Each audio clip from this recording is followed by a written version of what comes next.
All right, I think we are just about settled now. Nope, we're having a quick influx of some new people. So again, bear with me just for a moment. Well, good morning.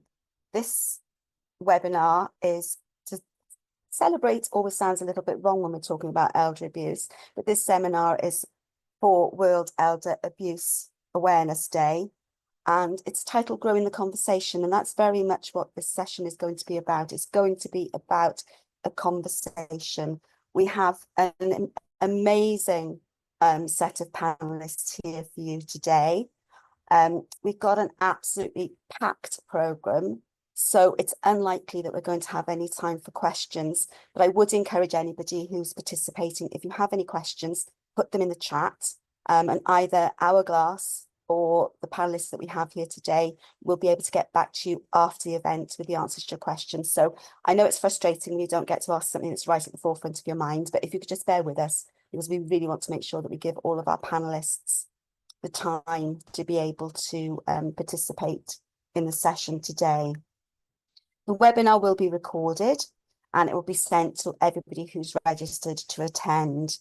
In addition, it's going to be available on our knowledge bank, and we'll share the link in our newsletters and socials. So if you know anybody who couldn't attend today, then just happy for you to let them know that they will be able to access the information online. And I would encourage anybody participating today to sign up for our newsletter. We produce regular updates, research items that are potentially of interest to you. So I'd encourage you to sign up so you can have access to that information. And as I said, we have got an absolutely phenomenal set of participants on our panel today. So we've got Suki from Sikh Women's Aid, who's going to be our first speaker. We've got Marilyn from Mankind. We've got Billy from Galop, and we've got Poppy from Hourglass. Each of them is going to be doing a presentation for 15 to 20 minutes. I would like to say we have a zero tolerance at Hourglass of any sort of abuse or inappropriate comments, and we will be policing the chat for such. So please, could we all be mindful when we're making comments that this is about inclusivity, and it's about openness, and it's about trust. And I would really be disappointed if anybody participating today didn't observe those guidelines. The topics we're going to be covering are going to be emotive and challenging, and we are going to be hearing some quite distressing stories. So again, please be mindful. And if anything that you hear today is disturbing to you, then please do get in touch with Hourglass, and we will be able to direct you to the appropriate place for support. So Hourglass, as you're probably aware, is a charity that focuses on supporting older victims of abuse in whatever form it manifests itself. And we really want to make sure that we use today to try and break through some of these barriers that we have around the subject of the abuse of older people. It really is one of the enduring taboos. We don't like to think about older people in that context. And we want to reduce the stigma around the issue. And most importantly, we want to make sure we're working with organisations who can help older people themselves break through the stigma and seek the help that they need. And we want to try and equip the people here today with some of the skills and knowledge to be able to help identify people who are currently victims of abuse and to be able to support them to seek the help that they really so desperately need. So you haven't come here to listen to me wittering on today, but I'm Andrew Nicholas-Jones. I'm the chair of the Hourglass Trustees. And at this point, I really would like to hand over to our first speaker, which is Suki from Sikh Women's Aid. Thank you very much. Thank you so much, Andrea, and it's an absolute honor to be here today. And I'm very conscious that I'm surrounded by an esteemed panel, and I'm actually so interested in listening to their contributions to this. So let's get started. My name is Sukhvinder Gaur, and what I'm going to be talking today is the context of adult family violence and the urgent need for cultural competency in our support to elder victims of abuse. So what I'm going to be specifically talking about is examining domestic abuse and the responses to elder abuse in the context of adult family violence and child to parent abuse, because I'm also, just a little bit about myself. I'm the chair of trustees at Sikh Women's Aid. I also serve as the faith and exploitation lead, because the intersection of faith, belief, community and culture is sometimes so enmeshed. It's so important to untangle these threads so we can truly understand how a victim experiences abuse, because more often than not, women in our community, and I would probably say the larger South Asian population, they will not see themselves as victims of abuse. And if the person does not see themselves as a victim, I I argue that it is incumbent upon agencies, support staff, people like us to be spotting those signs where it's so normalized for them, especially in the context of adult and elder abuse. I'm also a newly qualified domestic homicide review chair with Standing Together. And the first review that I was commissioned to deliver was the case of a matricide where a mother was killed by her son, and all the intersecting barriers between mother and son. And as I'm working through that process, even with agency involvement, there were so many missed opportunities. So I'll be exploring that throughout this discussion. Just to give you a little bit of insights into where we sit across the United Kingdom, as you can see, we are very, very regionally spread, with our biggest population as Sikh Punjabis. And when I say Sikh Punjabis, Sikhism is the faith, but Punjabi is the community culture. So Punjab is a region in the northwest part of India. Not just Sikhs live there, it's a plethora of Hindus, Muslims, and it's quite a demographically diverse community. So when I say Punjabi, that does not restrict us simply to Sikh, because at Sikh Women's Aid, we support women of Punjabi heritage. Sikh Women's Aid is one of the only buy and falls in the country that offers one-to-one domestic abuse advocacy and 8 to 10 sessions of free therapeutic support for women who are leaving abusive situations. And ever since the service has started, we have had elder victims of abuse accessing our services.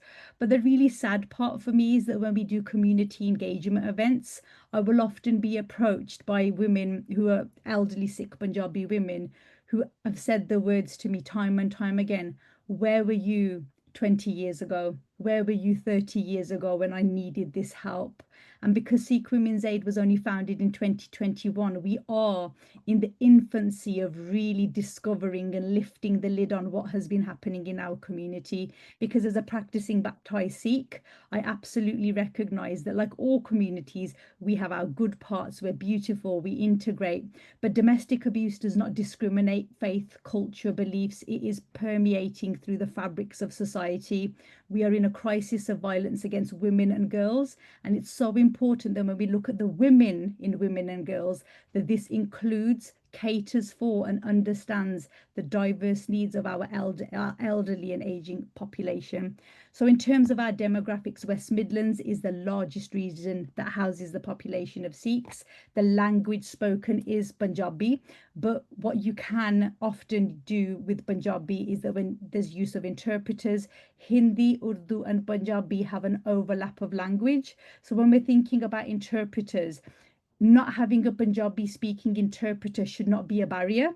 You can also make use of Hindi and Urdu speaking interpreters because there is an overlap on the language. But if you look at the three biggest regions and what we see at Sikh Women's Aid, that our casework intake is in line with the general population. So even though we're a small service based in the West Midlands, we have a national reach just because of the buy and for nature of the work that we do. Women are saying that they are not being supported in generic services in a way that understands their cultural identity, but also the cultural history that they inherited. And consciously or unconsciously, these heritages are passed down through the generations. So I wanted to share this picture, and I really want people to kind of have a look at this and what do you see? I want you to look beyond a picture of women sitting around. What we have here is an artistic description of the Sikh Punjabi female culture that we are into. We are multi-generational. You can see a grandmother, a mother, and a daughter getting married. This community culture really encompasses our elder victims of abuse, where disclosures, discussions are never really outside of the family home or within the close and extended family setting. So with our women, I think I have been contacted by so many families, and when the comms went out around this event, I was saying this to Andrea before we started the webinar today, that I've actually been contacted by Sikh Punjabi families who were like, we are so grateful that there is a South Asian face on this panel to really speak to our experiences. And one line that one of a person said to me was, life happened to them.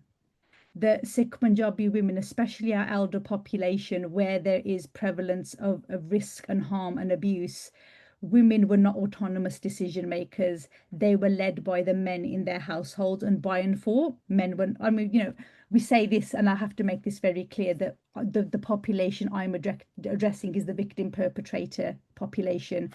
I am a Sikh Punjabi woman. I'm a baptized Sikh. I know that we have male allies in our community, and we know that it's not the whole population, but I have to make this disclaimer, because unfortunately, when you're a newly fledgling organization and you are trying to come back into your community, and you're not just educating the community on what toxic practices that we have normalized, but also getting women themselves to recognize themselves as victims of abuse, because the woman's role in the family was just simply to shut up and put up, to accept what happened to them. And that if any disclosure outside of the family setting was done, that was seen as disrespectful, it was seen as shameful. So I really want to start this discussion in thinking about opportunities for disclosure, opportunities to seek help. Where is a woman psychologically going to seek help if all of her life she has been told that the people who hold power in her life are men?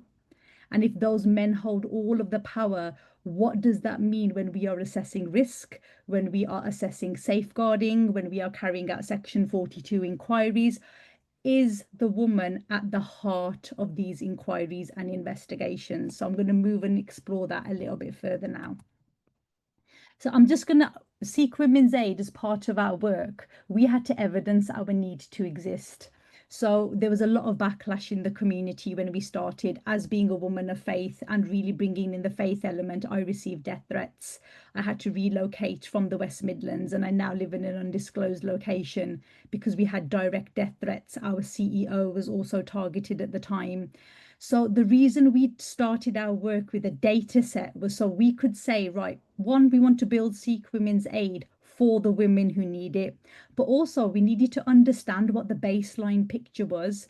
Now, our report is available on our website, and I will implore anyone on the call today who works within the South Asian population, or especially Sikh Punjabi women, is to please read our reports, because the data it does not present a very happy picture. I'm just going to share one slide today, just because because I haven't got much time to go through the whole. But the barriers to reporting, we're looking at nearly 60% of women who responded to our survey in 2024. This was a sample of 675 women from across the United Kingdom, and we were able to reach every single age demographic within that. So I would encourage people to look at that after this call. But I really want to explore the barriers. This was a multiple choice question. Women chose more than one answer, and these were the top 4 answers. I was fearful of the consequences. I did not want to break up my family. Shame and guilt. I am hoped they would change. These are your 4 barriers to women seeing themselves as victims. And I also want to kind of discuss honour-based abuse and how this is absolutely being missed in routine inquiry. All of these 4 points that I share on the screen today fall under the definition of honour-based abuse, but are victims coming into services saying, I am a victim of honour-based abuse. They will use words like, I don't want to break up my family. There's nothing wrong here. Everything is fine. I'm happy for my husband to have control over my finances. That's how we've lived. And then when agencies play into these toxic cultural narratives, well, we spoke to her and she said she's happy about this. Is she? Or is she doing what she needs to do to protect herself from a threat that agencies haven't discovered yet?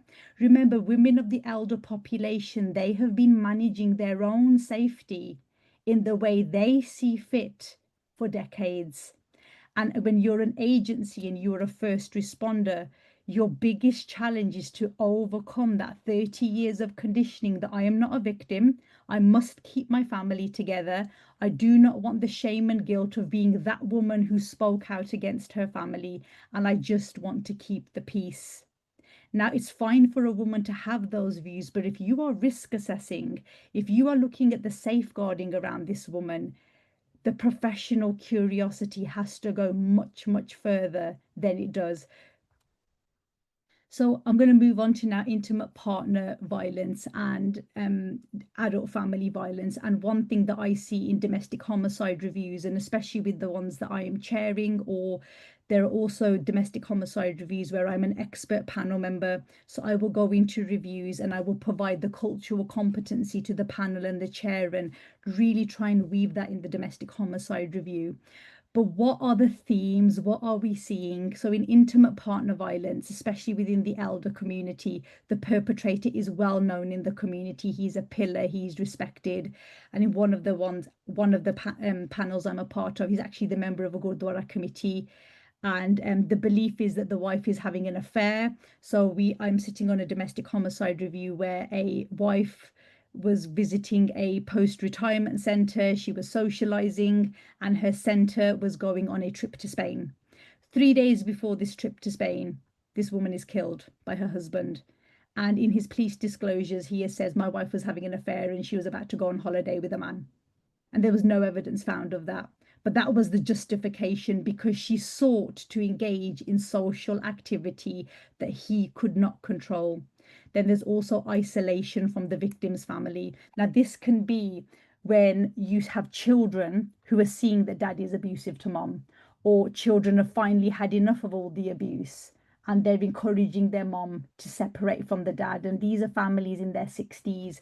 The stigma around divorce, separation, starting again is much more prevalent in the elder population. So isolation from victim's family can be isolating the woman from her children, from her maternal family. So only the perpetrator and his family have decision making and overall authority over the woman. Now, when I say authority over the woman in abusive context is, in abusive context, the woman is nothing more than the property of her husband. And sadly, this has been so drilled into some of our women.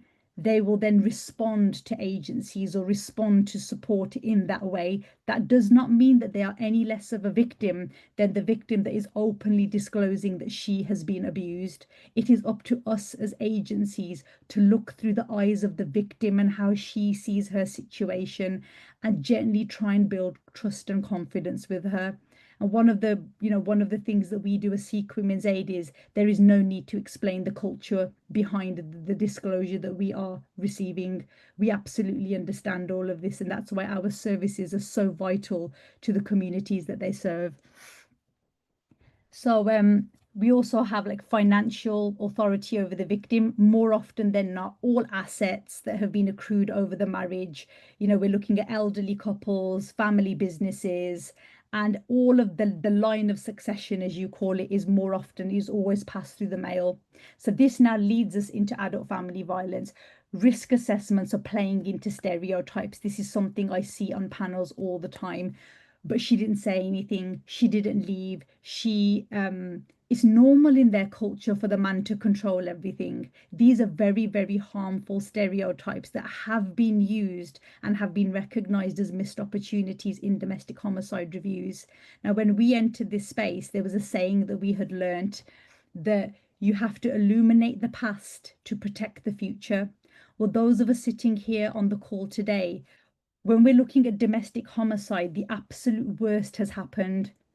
Someone has lost their life due to domestic abuse, but it has not been seen. So it is incumbent on us today to look at the work that we're doing, because I'm hoping there's statutory partners on here. There's going to be a plethora of attendees on here. What am I doing now for my client? Is my client, because what we have at Sikh Women's Aid is a domestic homicide review timeline, that we will have our own dynamic risk assessments. And when we can see that there's high risk, high harm, those clients, we actually place them on a domestic homicide review watch list. and the way we engage with those clients and how we work multi-agency and we make referrals. But sadly, when you are an advocacy service, your voice is often silenced, it's minimized, it's downplayed, and it's almost like we don't know our communities and cultures. But when you're a buying for support service, we rely on the multi-agency response around a victim. We can be there and represent the victim, but if our police, our social services, our healthcare providers, our GP are simply not acknowledging that there is risk and there is safeguarding and this risk is escalating.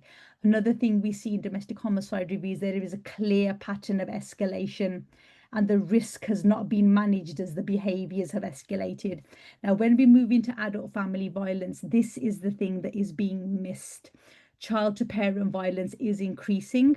Matricides, and especially, which is the killing of a mother by her son, or this is the abuse. And what I'm going to do before we get to the homicide context is that this is children now abusing their parents. And if you are in a patriarchal household where the man hold the power, you have an elderly woman where her husband has potentially passed away and she is now in the hands of her son, who is the successor of the estate and has full financial control and authority over his mother.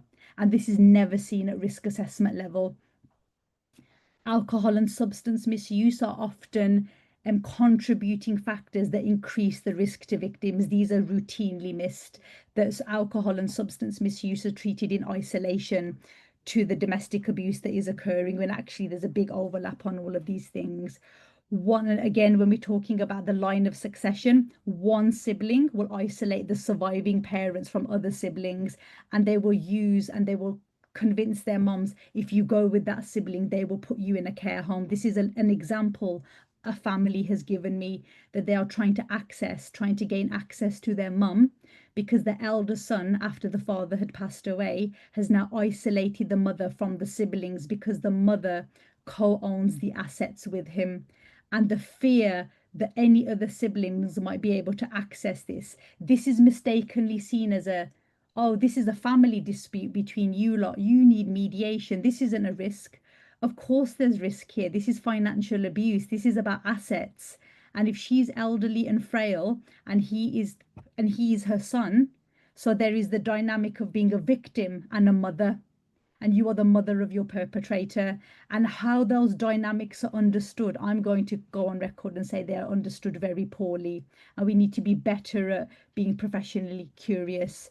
But then also what we have is the son, who is also a carer of his elderly mother and may have his own support needs that are missed. So the intersecting barriers between perpetrator and victim, mother and son, instead of treating them in isolation, we have to understand that they all intersect and overlap with each other and increase risk. And that is what we should be responding to. We should not be playing into harmful cultural stereotypes, which then puts families and victims at risk. So moving on to risk, I really need practitioners to think beyond a tick list. So missed opportunities, these are direct quotes from families and things that I have taken from DHRs that are published in the public domain. The victim is telling us she is safe. There is no risk. Victims will often minimize their abusers to manage their own safety. Perpetrators can often threaten family members, causing harm to people around them. So victims will not actually be able to honestly disclose. That's why professionals have to look around the family and the weight and testimony of people. She has capacity, therefore there is no risk. Mistaking capacity in a care and support need context and not understanding capacity in a cultural context where a woman has never had autonomy. If a woman has never had autonomy, how can you say that she has capacity if you're looking at capacity in a care and support need? We are talking about women being able to make independent, confident decisions about leaving a perpetrating environment. And if we're misunderstanding capacity, then we are misunderstanding risk and women are more at harm. The victim has told us that she does not want to see you, consider family mediation. This isn't safeguarding. Again, minimizing of family disclosures when family are absolutely highlighting concerns around risk. Your son behaves this way because of your lack of boundaries with him. This was a quote from a psychologist of a mentally ill son who went on to kill his mother and stepson. And when she was desperately seeking help from mental health services, this was the response from a clinical psychologist who actually victim blamed the mother who was a victim of her son, and all she wanted was help. And the fact that she wouldn't report him to the police was seen as her enabling her son, with no understanding of the cultural barriers that she faced as a divorced woman trying to then manage her son. She can't be a victim. They've been married. This was a quote from a GP's practice, that the GP was adamant that there was no domestic abuse between the couple because they had always come to the GP together. They were always together and they came together. So he was convinced of their happily married status. And at no point did he see the fact that the husband was always with the wife, that could have been a controlling factor around disclosure as well. So it's really about thinking outside of those boxes and being comfortable to challenge stronger narratives that are in place but rooted in misinformation rather than truly seeing the situation through the eyes of the victim. So those are really, I wanted to summarize on kind of what the themes are and what we needed to be thinking of. Carrie, you asked me to speak about a program that we were part of, and I'm just going to finish with that. Sikh Women's Aid is really proud to partner with the Halo Project and Hope, and we are piloting the first ever Changing Harmful Attitudes and Behaviour program.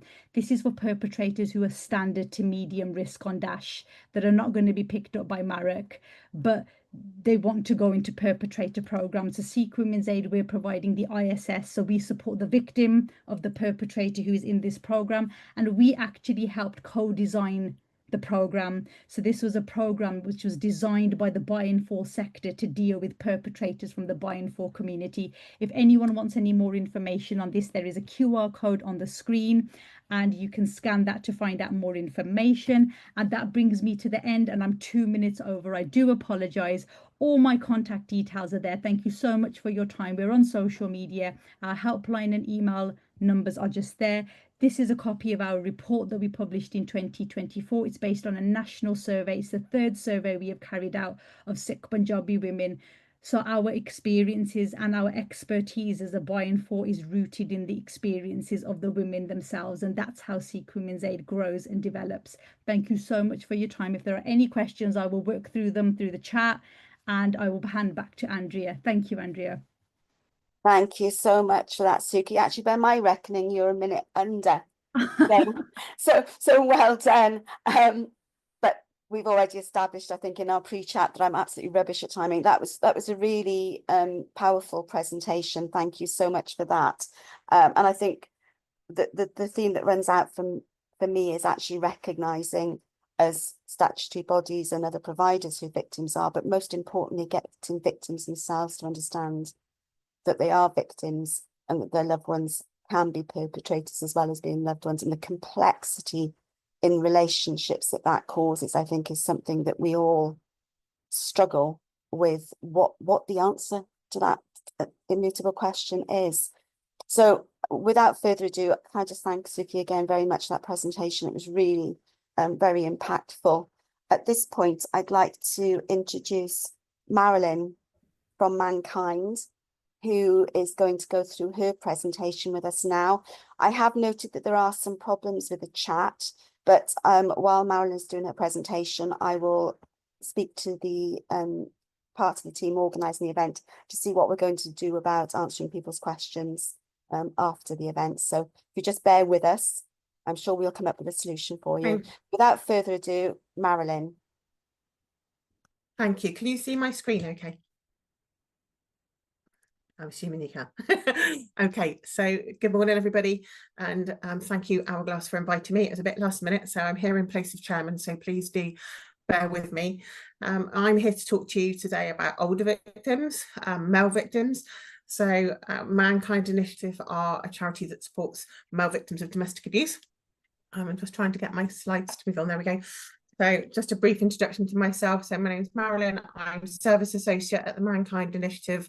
I've been working in domestic abuse for 23 years this year, the last 8 years specifically at Mankind as a trainer and consultant. I also sit on domestic homicide reviews, serious case reviews, and I created and I project manage our recovery programme. So just to give you a little bit of background really as to how many men are affected, and as Suki highlighted in her presentation, the majority of victims of domestic abuse are females, and we know that the statistics reflect that. But I think people are often quite shocked at the amount of men who are impacted by domestic abuse and how large the issue is, although we don't very often talk about it. So the very latest ONS data, which was released just a few weeks ago, shows that actually 1 in 5 men, 21.7%, which equates to 5.1 million, so they had been a victim of domestic abuse in their adult lifetime. So this is 41% of all victims, so well over a third. The same data also shows that 1 in 15 men said they were victims of domestic abuse in 2023-24, so equating to 1.5 million men and 40% of all victims. So that figure is staying roughly the same. Just 4.8 of them are being supported by their local commission domestic abuse service. So actually what we're seeing here is a real gap in provision, a gap in awareness. And what we see at Mankind on a daily basis is men being referred into services that are commissioned to support them, men trying to access those services themselves or with the help of friends and family, that are being turned away, that are not being recognised as victims, that are being thought of as perpetrators, or stereotypes and belief systems that are starting to kick in, that we're going to look at in a bit more detail in a couple of my later slides. So a real gap there in men actually being supported. What we should see in an ideal world is around 40% of people being supported by their commission service are males, and actually we're seeing just around 10% of that. And the percentage of gay, bisexual, transgender men who experience domestic abuse is greater than for men in heterosexual relationships, and I'm sure Galop are going to cover this in more detail. But I think the correlation for us, particularly with males, older males, is that people don't want to accept it, and they find it really, really hard to access services because of the shame and the embarrassment, particularly for older men experiencing domestic abuse. There's a very blinkered view of that, what's out there and who's able to support them. So just 60 organisations, 436 refuge bed spaces for male victims throughout the whole of the UK. However, only 128 of them are solely available to male victims. The remaining 308 are either for men or women. So they are safe house spaces that can be accessed by anybody, and usually men, particularly if they are single men, will be less of a priority, or believed to be less of a priority than a female victim, so they're very often turned away from those spaces. And to put this into context, there are over 4,000, nearly 4,500 bed spaces for women. So if we looked at that proportionately, we should see 40% of those bed spaces for men. We're not seeing it, so we should be seeing about 800 bed spaces, and there's nowhere near that. And usually these properties are houses of multiple occupancy, where men are living in a communal space, maybe just their own bedroom, shed, bathrooms, kitchens, etc., very often with no support going into them, in the same way as we see in female refuges, and often not able to take their children, whereas majority of refuge spaces for women will be accessible to women with their children if they have them. So it's a very different landscape when it comes to safe accommodation for men. Very few of these male refuge spaces are designed specifically to accommodate older males, especially if they require any adapted accommodation or have any mobility issues. Very often they are, HMOs, or they're on the 2nd, 3rd, 4th floor, or there's no bathroom on the ground floor, that type of thing. So it's not ideal for older men. 6.5% of male victims have considered taking their own life due to partner abuse in 2022-23. So the risk of suicide for men, we know, is much greater, with over 73% of suicides in the UK being males, and over 14% of those being aged over the age of 65. So it's really, really important that we have our eyes open and are aware of the risk of suicide when working specifically with men, but also obviously older men.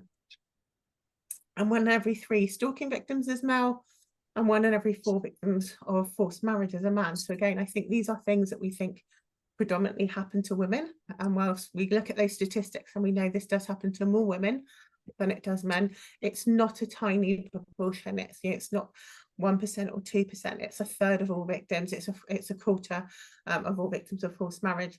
So we need to be very aware of that. and be making sure that we spot the signs for those men as well as in the same way that we do for females. Sorry, I can't see the bottom of my screen here. Older victims are more likely to experience and tolerate all different kinds of domestic abuse. So I'm just going to try and get this. Oh, sorry to interject. I'm just aware that my trusty colleague and interpreter has been working by herself for the last hour. So would you mind just pinning me just so I can give her a bit of a break, please? My name's Danny Rose, another interpreter. And I'll just put my camera on so you can see me. Mute, spotlight me. Is that okay? Yeah, there we go. Thank you. Cheers, Liana. You okay for me to carry on? As you were, sorry. Yeah. Yes, please carry on. So older victims are more likely to experience and tolerate different kinds of abuse simply due to their age. So in 2016, Safe Lives reported that victims aged 61 or over are 38% more likely to experience abuse from an adult family member, and are 41% less likely to attempt to leave their perpetrator in the year before accessing help. So very hidden, and there's multiple reasons obviously why that happens, but I think there's a very hidden cohort within our communities that we aren't always aware of and aren't thinking about when we think about victims of domestic abuse. I'm just trying to get my slides going. So this slide is really, really interesting. So whilst we know there is a cohort within our society who are more likely to experience domestic abuse, and that's very clear there when it comes to women, and I think those are the type of people that we're looking out for when we're expecting and trying to spot the signs of domestic abuse. So women, you're looking at sort of from the ages of 20 to 45, maybe 50 are the highest figures. For men, the landscape is really different. So we do have a little rise, a peak between the ages of 30 and 45, and then it kind of slows off again. Whereas actually for males, the highest three age groups are those aged 65 to 69, 70 to 74, and 75 and over. So this is really, really interesting, and a current figure. So this was for the year ending March 2024. And for me, when I deliver our training, when I look at the statistics and the data that we deliver, this was quite a shock. And it's okay, something we need to look at, something we need to talk about, and we certainly need to be much more aware of when we're supporting male victims. So this was a Home Office and police recorded crime survey. And so you'll see there I've highlighted at the bottom those three age groups that are more prevalent to experiencing domestic abuse as male victims.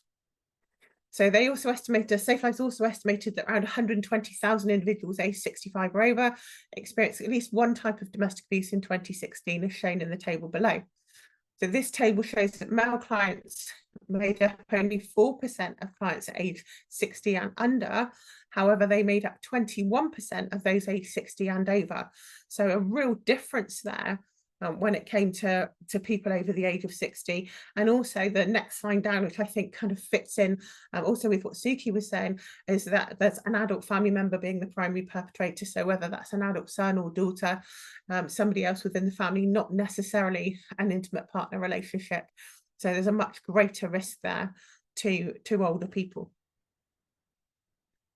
So when we look at this cycle of abuse, and I'm sure most of you are aware of this, and what that looks like. So we have our incident phase, our honeymoon phase, up to the period of calm, and the tension building, which over a period of time will increase in severity, will also increase in frequency. The differences for men, the additional challenges and barriers that men face are these around the outside. So masculinity, and lack of visible services, societal belief systems, policy and discourse. And I'm going to very, very briefly, because obviously we're limited on time this morning, very briefly, just go through a few slides in relation to that and what that looks like and what we need to be trying to look out for. So masculinity, strong stereotypes exist around what it means to be masculine, to be a man. So some people, a bit like that sort of nature nurture debate, will think these are either representations of how we're made, so hardwired differences between us as men and women, others suggesting they're learned from our environment. So actually that kind of nature nurture stuff. However, regardless of where they come from, we often think of men, a masculinity of men as being strong, independent, stoic, so very unemotional and dominant and in control of their situation. And when we think of victims of domestic abuse, we think of something very much the opposite of that. So male victims often not recognising or understanding they're a victim. And I think that for me, one of the stark differences between men and women when they access our service, when I listen into those helpline calls, is that initial disclosure, that point of contact where men are contacting the helpline and they really don't know what they're doing, what the reason why they're calling. They haven't heard of other services. So as women, people will have very often heard of Women's Aid, Women's Refuge. They'll know a friend, a colleague, a neighbour, somebody else who's experienced domestic abuse. Men are very different. They haven't had that conversation. They aren't aware of anyone else that's been going through this, and they don't have that same level of provision. There is no equivalent to Women's Aid. There is no equivalent to Women's Refuge. We're looking at a much lesser scale of services when it comes to male victims within the UK. So that sense of shame, embarrassment and lack of pride, and this is magnified in those older generations where it's not seen to be okay to show any weakness or vulnerability. They feel that they're not in control of any situations. They don't want to draw attention to themselves. They'll minimise and try and cope on their own. They don't feel that they're not strong, resilient or providing security for their family, and particularly those within ethnic groups, which we'll touch on again in a moment. You know, when they're supposed to be the kind of the head of that community, the head of that family, this can be really, really difficult. So it's seen as a weakness, and they may be stigmatised for getting help, and particularly men who are in the military or who are in positions of power or trust within their jobs or within their communities. Obviously, there's a huge barrier there to disclosure. Not wanting to leave their children behind. So men, if we're looking at sort of older men, but in that sort of 60 age group who may still have young children or children living within the family home, they want to leave those children or not have contact with them, and they'll feel very alone, but they'll hide it. So lack of visible services. So if we don't talk about services, we don't have people speaking up. So there's a limited services mean that men feel there's nowhere for them to go. So where can I be helped? Where can I be referred to? A lack of knowledge around what's available. And on a daily basis, we get professionals, social workers, solicitors, people calling the helpline who say, actually, I've got a man who needs to go into refuge. There's nowhere for him to go. And there are male refuges. It's just there's much less of them. There are services that support males. In fact, most commissioned services are supposed to be supporting males, or there must be an element within their service that supports men. So it's about knowing what's available in your area or within the sector that you're working, but people don't always know that. They aren't always equipped to know where these people can go or how to access those services. And also a lack of confidence in what specialist services can provide. So there was a real interesting report by the Welsh Government and the APCW, and actually about what do people what can people actually do if I do report, if we do refer somebody in, how are they going to help us? And I think this is definitely magnified for male victims when it comes to confidence in reporting. Well, people aren't going to believe me because domestic abuse is all about women, and it's certainly something that we hear from our victims and survivors. But it's also something that we see in reality, that men aren't supported in the same way, they aren't believed in the same way. So a lack of visible services and that lack of understanding about what's available is really, really true. So when it comes to safe accommodation, there are currently 60 organisations, as I said, excuse me, 436 bed spaces and 128 of them solely for males. If we took one of those organisations out of place, so there is one large organisation in Lancashire who provide 46 of those bed spaces. So if we took them out of the equation, we would lose an awful lot of the accommodation that's there for us. And there are very few refuges specifically for older males. There's very few refuges specifically for older women. But I think because of the enormity and the amount of refuge spaces we have for females, and there's still not enough, you're more likely to be able to find some sort of suitable accommodation, whereas we don't tend to have that for men. So it's really quite a struggle for us to find specialist safe accommodation for older men or men with complex needs or disabilities. So belief systems and societal outcomes. British belief system still very much that only women can be victims of domestic abuse, with some support agencies and or individuals believing that only men can't be victims, often assume that the perpetrators so meaning that they're met with suspicion, judgment and discrimination when disclosing or trying to access support. It's believed that they generally need less help, that violence against a man is more acceptable, so that they can tolerate it physically and psychologically, that women can't be perpetrators, and this is always really interesting. So each local authority in the UK is expected to deliver some form of voluntary perpetrator programme where men can attend if they recognise their behaviour is unhealthy and unacceptable.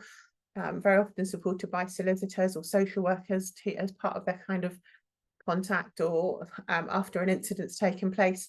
There's very few, in fact, to the best of my knowledge, and I'm more than happy to be corrected, but to the best of my knowledge, there's only 5 female perpetrator programmes in the whole of the UK. So whilst that not only does a disservice to their victims, whether their victims are male or female, to any children involved in that family, but also to those women themselves, that actually, if they recognise their behaviour as unhealthy and unacceptable, they should be able to access some form of perpetrator programme or work around that.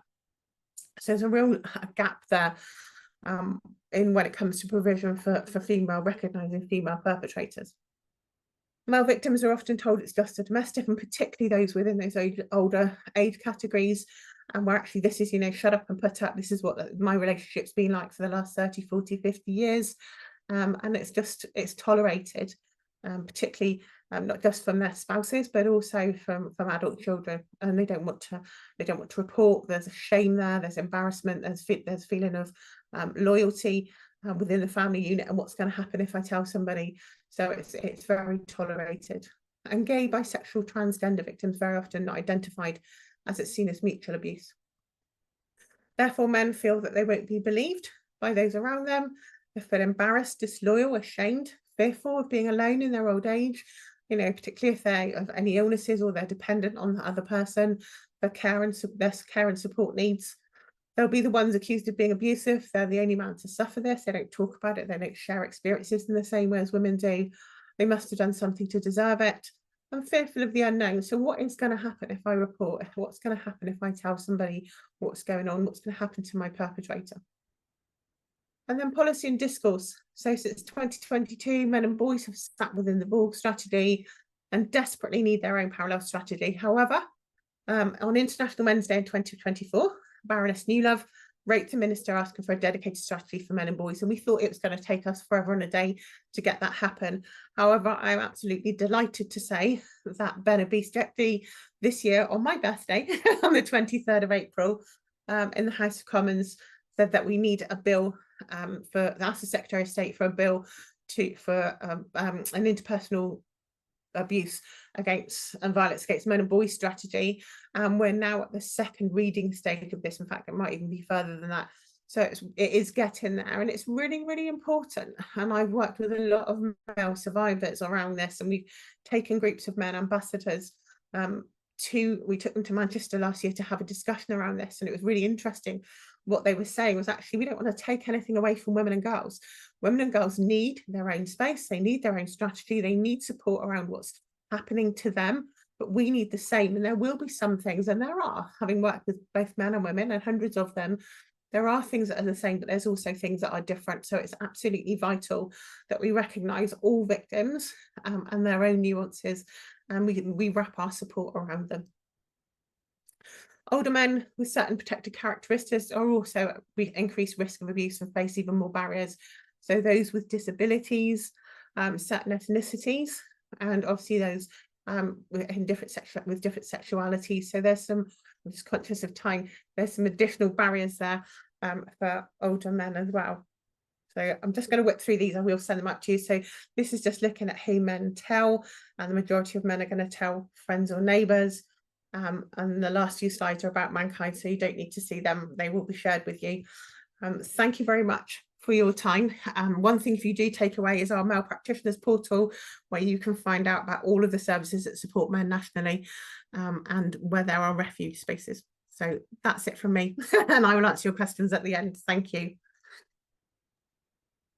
Thank you so much, Marilyn, and well done for coming in on time with me completely not managing the process whatsoever, because it's a subject that's really important to me, and I think it's really critical, the issues that you highlighted around men not being seen as victims and women not being seen as perpetrators.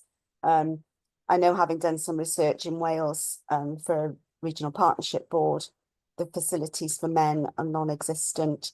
And the responses you get from statutory bodies, most particularly concerning the police, about men as victims is staggering, and hence why it's one of my really significant hobby horses. But enough of me. I'm very pleased to tell you we've just been commissioned to do some training over there. So fantastic, fantastic. Keep me in the loop on that. It's something I feel very passionately about. Passionate about all abuse, but particularly the way in which men are treated. Policing today to try and keep our panelists in time.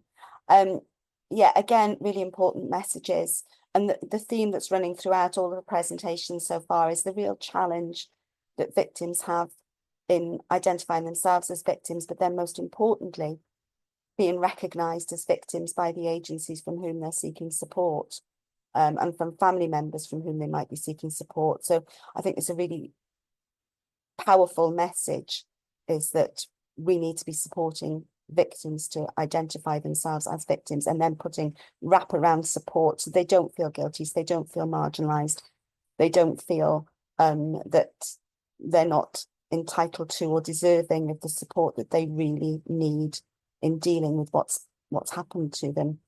So again, I'm not going to rabbit on any longer.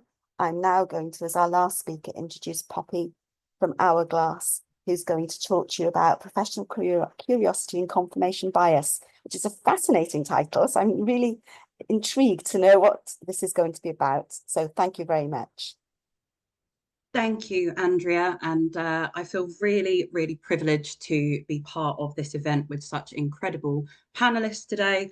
There's been some really thought-provoking conversations and a lot of discussion already around the barriers that victim survivors face, particularly older victim survivors from multiple different groups and intersectionalities.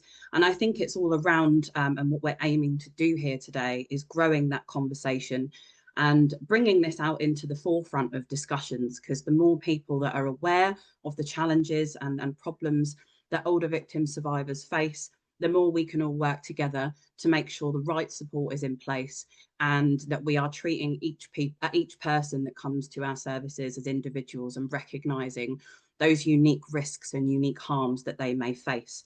So I'm going to talk a little bit today around professional bias, and link that into professional curiosity.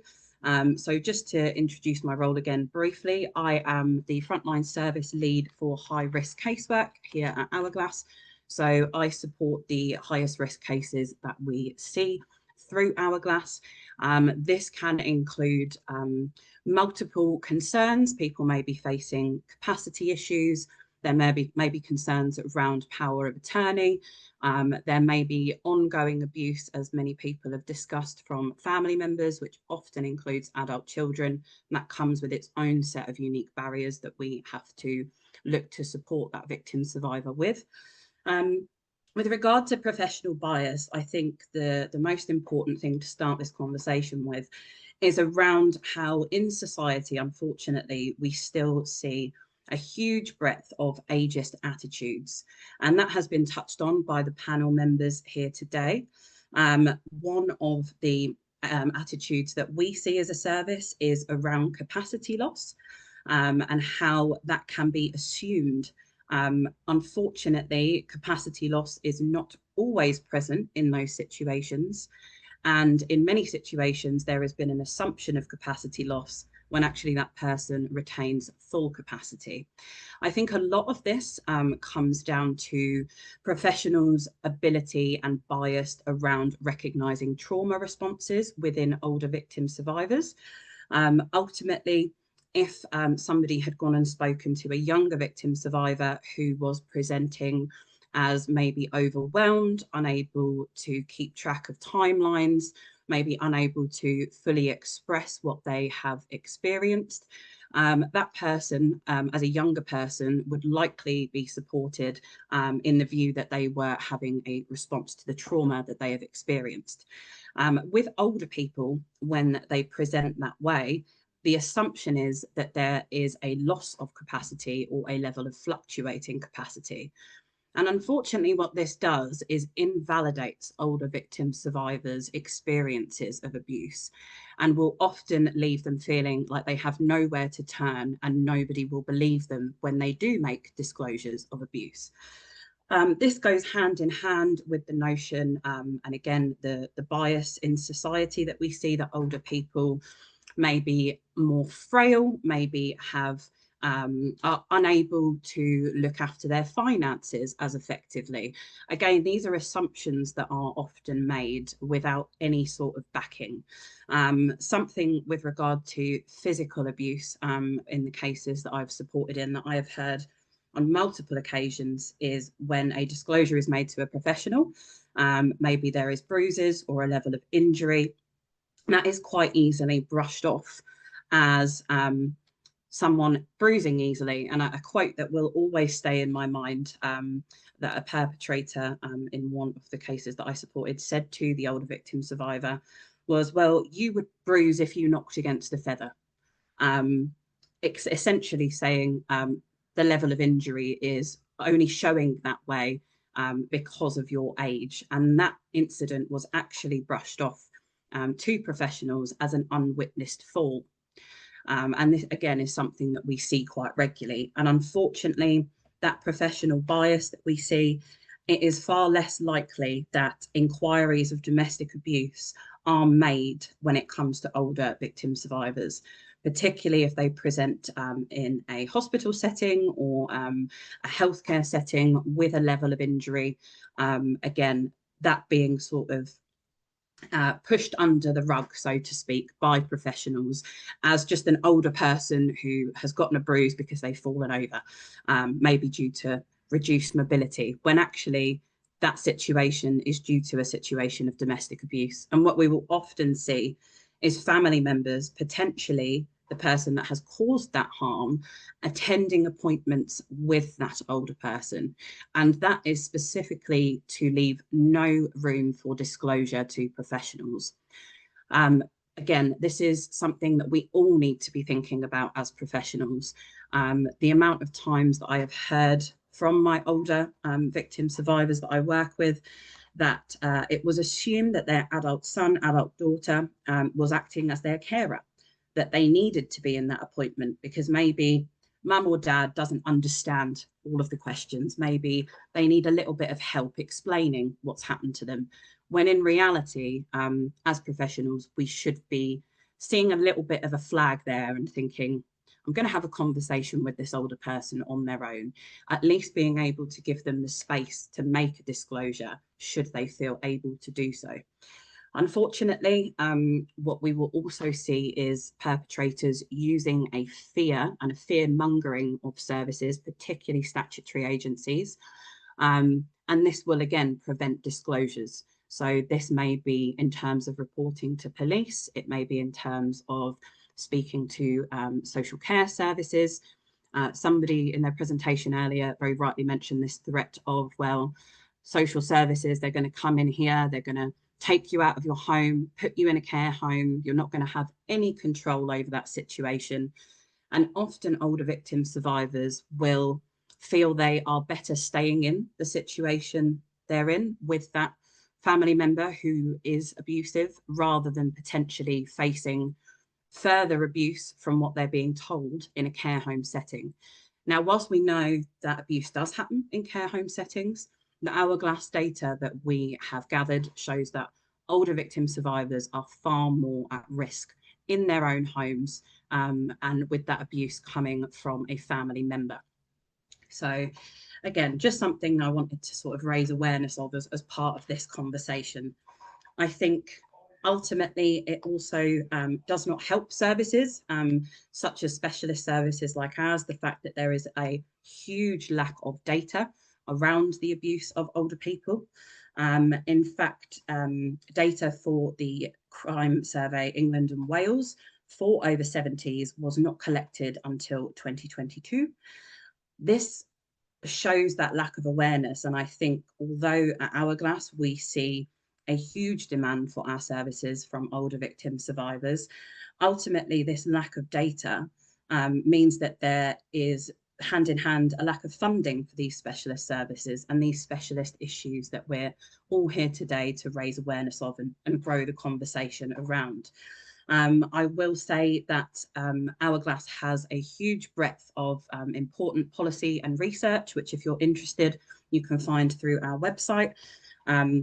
And I think the more we can gather this data and encourage data collection, which is age specific, can only benefit us as a society in making us all more aware of the breadth of the issue that we are all facing.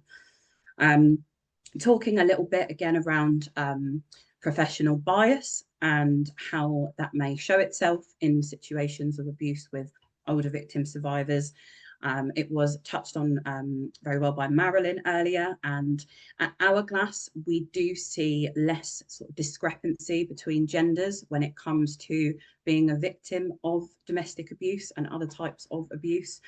Currently my caseload, which is all high risk cases, I would say sits at about 50-50 between male and female older victim survivors.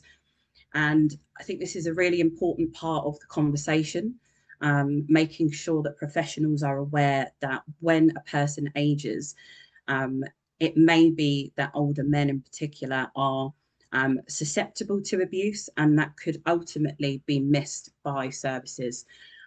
We know when male victim survivors come to our service, it may initially be around fears of economic abuse, and this is how it presents to us. However, once we dig a little bit deeper into those situations, we often find that there are levels of psychological abuse, coercive control, and physical abuse involved in these situations.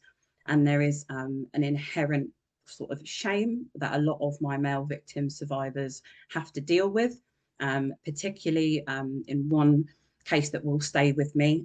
The abuse was coming from a partner, and that partner was female and physically very much smaller than the male victim survivor. And this was misinterpreted when call outs were made that the male victim survivor was the perpetrator because of his stature. This was incorrect, and the level of injury on the male victim survivor was incredibly high, but that did not seem to present itself to services as something that should be taken on board, in the fact that this person may actually be the victim in this situation. And it's really sort of important that we think about the higher likelihood of a level of disability, a level of care and support needs. As professionals, something that we also see is a lot of responsibility placed onto the family members of older victim survivors. So that may be adult children, particularly when it comes to supporting care needs. Unfortunately, this can play into situations of familial abuse, because you may end up in a situation where adult children have taken over the caring role for their older parent. And this can be particularly dangerous when it comes to things like medication control, being able to support that person to mobilize, have access to food and drink, and also personal care. These can all present real issues and real risks to that older person, who is completely dependent a lot of the time on that alleged perpetrator for their care and support needs. And around thinking about what I mentioned earlier and the fear that will be put onto those older victim survivors around statutory services, what they could do. Older victim survivors may keep it to themselves what they're dealing with. They may feel as though they've been managing that for some time and that they will have to continue to manage that. Unfortunately, we want to be here and raise this awareness and make sure that older victim survivors do feel they're able to make disclosures, come forward and access specialist support, and making sure that professionals are aware in that professional curiosity that risk is incredibly fluid. Risk can change very quickly, and this can be down to multiple factors involved in a situation. And so it's really important to not think about risk assessments as a tick box exercise, as I mentioned earlier. And we also have to recognise that the risk assessments that do exist in terms of risk assessing domestic abuse situations, they do not always pick up on the extra additional needs that older people may be facing when it comes to the abuse that they're experiencing.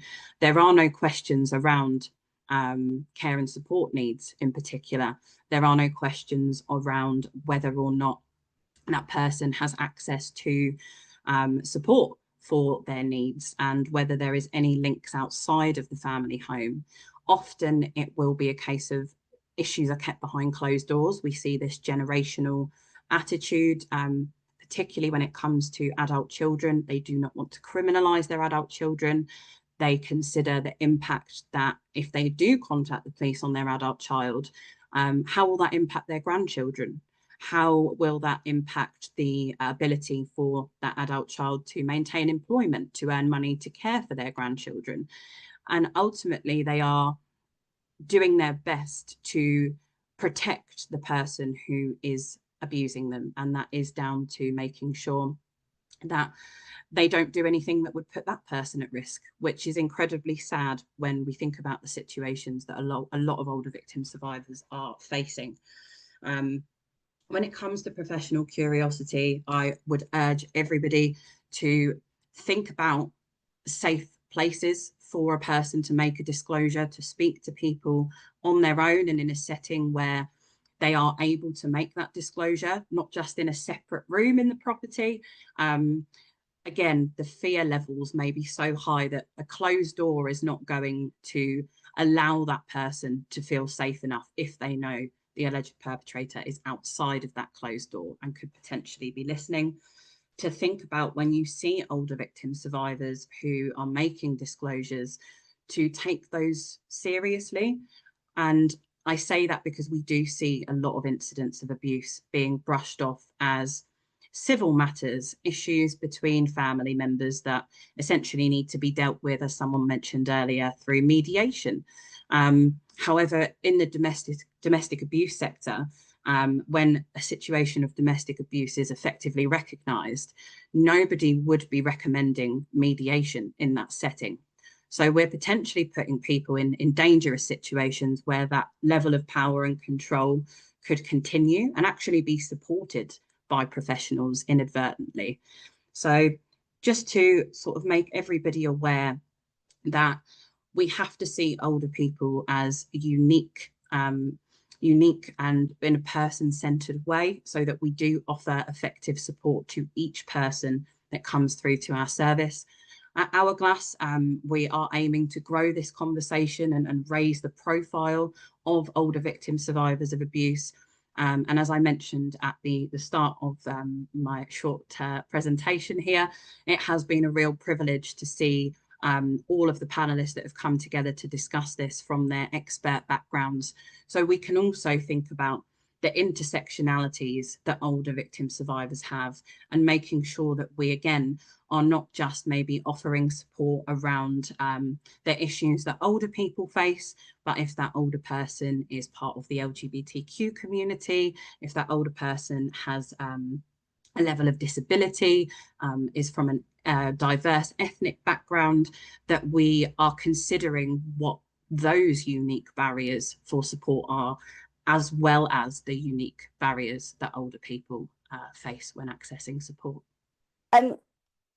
Well, again, a massive thank you to everybody who's participated in the panel today.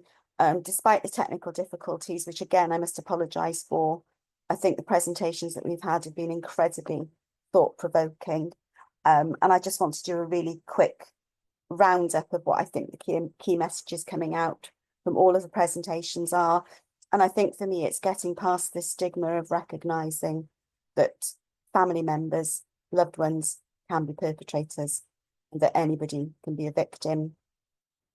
We need to get past this stereotype that I think so many of the statutory services, and I include the police in this, have as the victim of domestic violence and abuse is a woman who's a victim of their intimate partner who's a man. And until we start breaking down these barriers, all of the people who presented today are going to be still facing the same uphill battle when working with their specific groups.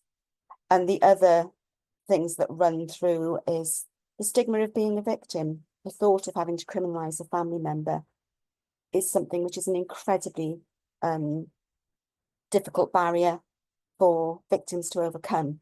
And it's something that I think we can all work together to try and somehow dispel the blame that seems to be put onto people who are actually victim survivors of abuse. We always hear the stories about, well, why didn't you leave? Well, are you sure it wasn't just a misunderstanding? Was it just a domestic dispute and an argument that went too far? You know, are you misinterpreting what's happened? And this whole sort of infantilization of victims of abuse, and somehow undermining the real experience that they've had and making them feel less of people because of what they've experienced. And I think until we start breaking down these barriers about the assumptions that are made by professionals around, I say, what constitutes a victim and what people experience as victims, we're still going to have very much an uphill battle.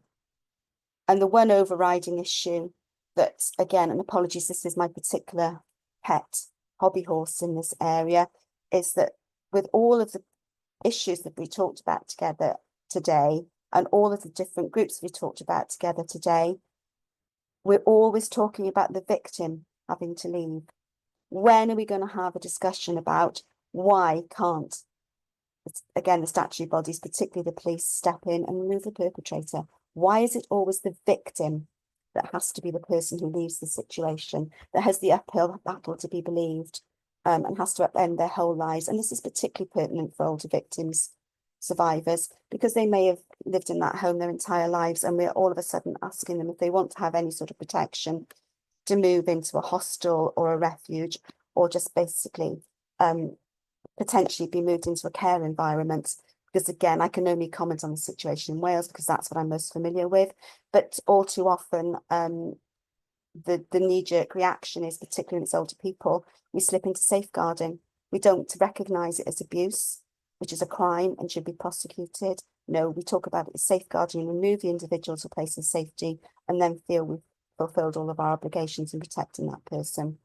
But again, today is not about my hobby horse. So if I could just again thank all of the panelists for their participation. I think it's been a really thought-provoking day. Apologise again for the issues that we've had with technology. If I could encourage everybody who's participated today to fill in the survey about the event. That's really important to us, that we get feedback for when we're planning events in the future.